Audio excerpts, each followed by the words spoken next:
Hello everyone, today's gospel comes from Luke chapter 24, verse 13 through 35.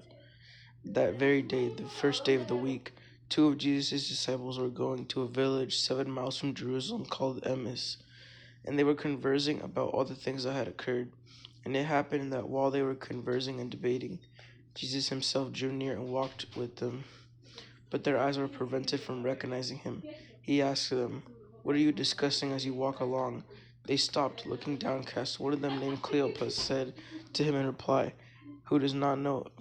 Are you the only visitor to Jerusalem who does not know of the things that have taken place there in these days?" And he replied to them, "What sort of things?" They said to him, "The things that happened to Jesus the Nazarene, who was a prophet, mighty in deed and word before God and all the people. How our chief priests and rulers both handed him over to sentence of death and crucified him. But we were hoping that he would be the one to redeem Israel. And besides all this, it is now the third day since this took place. Some women from our group, however, have astounded us. They were at the tomb early in the morning, and they did not find his body. They came back and reported that they had indeed seen a vision of angels who announced that he was alive. Then some of those with us went to the tomb and found things just as the woman had described. But him they did not see, and he said to them, "Oh, how foolish you are, how slow of heart to believe all that the prophets spoke. Was it not necessary that the Christ should suffer these things and enter into his glory?"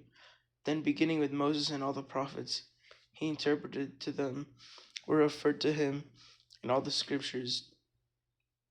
As they approached the village to which they were going, he gave the impression that he was going on farther, but they urged him, "Stay with us, for it is nearly evening and the day is almost over." So when he went in to stay with them, and it had happened that while he was at the table, he took bread, said the blessing, broke it, and gave it to them. With that, their eyes were opened and they recognized him, but he vanished from their sight. Then they said to each other, "Were not our hearts burning within us while he spoke to us on the way and opened the scriptures to us?"